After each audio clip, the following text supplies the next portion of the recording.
A wolf in sheep's clothing. One thing I love about social media is that in the past, women sometimes had inklings that men had certain mindsets, and it took a long time for those mindsets to be revealed. You really had to watch, you really had to vet, you really had to listen. But now, a lot of men are just pulling off the sheep's clothing and showing the wolf underneath. And that is so helpful because it saves a lot of time, saves a lot of energy, it saves a lot of manipulation from happening. And there was a post recently, a discussion between two men, and I'm going to read it to you.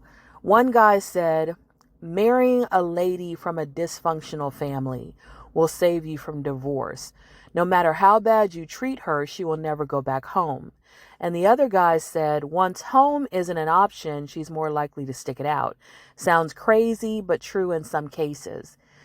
Now, recently, there's been a lot of this rhetoric about kind of removing consent when it comes to, Roe v. Wade being overturned, removing consent where men don't want women to have the option to vote, removing consent where there was a podcast where they were talking about, these men are having problems getting dates. Should the government intervene and make sure that these men who are dateless find partners? That's kind of talking about removing consent from women, treating men as a problem to be solved and women as a supply to that problem, and treating women like a supply chain, for these men to get their needs met and to, have children and families and all that stuff.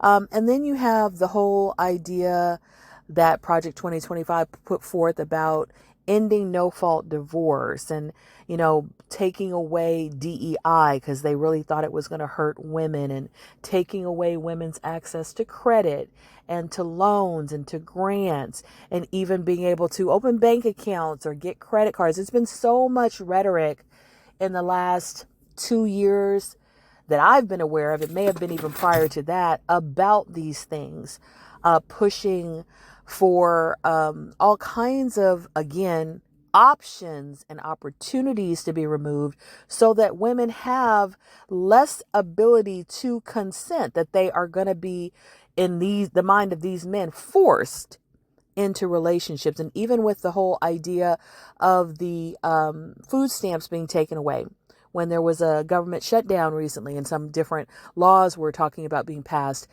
there were men online talking about, oh, it's going to make her go back to her husband. It's going to make her stay with, the man that she's thinking about leaving, because now she won't be able to fall back on the government. The government won't be taking care of her and giving her these food stamps.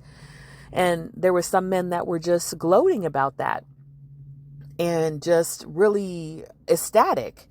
And again, like I said, it's pulling the sheep's wool off the wolf and exposing him.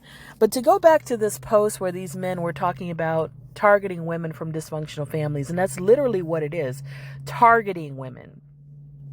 It shows you that their motivation is not to be in a relationship. Their motivation is to have a victim and to be able to take advantage of this victim. And that is what relationships are for some predatory men. They are a chance to feel powerful, to show control, and to be able to get away with whatever they want. But the problem is that these guys are really not dealing with reality. Number one, most families are dysfunctional, and women still file for 70% of divorces. So they don't stay, even when they come from these, quote, dysfunctional families. Number two, men are twice more likely to return home than women are. Number three, their lack of understanding of the world is mind-boggling. Do these men not understand that women have friends, other relatives, even co-workers who will step in if they're in a bad situation? Do they not consider that this dysfunctional family doesn't mean that these parents or siblings won't attack outsiders who harm family members? Have these guys never heard of shelters or the law? Because a lot of forms of abuse are illegal. Does it never occur to them that dysfunction creates as many fighters as it does victims? Do these men not own TVs? Have they never seen the show Snapped? So thinking that you can target a certain type of woman and she will have to put up with your abuse and she won't have a choice is not true. You can never predict how someone is going to react. There's a famous quote, and I'm not sure who said it, but the quote goes something like, everybody has a plan until they get hit. And when you put somebody into a corner, when you back them into a corner, you never know how they're going to react. You may think you do, but you don't, because people can surprise you. So if you read those kind of posts or watch those kind of videos and you're a guy and you think this is a good idea, think again and be a better person. Because really, you should be trying to treat others the way you want to be treated and not take advantage of them and not try to look for victims to victimize. Because you should be looking for people to love and people that'll love you. You should be looking to be a healthy partner and to have a healthy partner. And we need to get to the point where all of us are working on healing, and that's a part of our life, to be healthy mentally, physically, emotionally.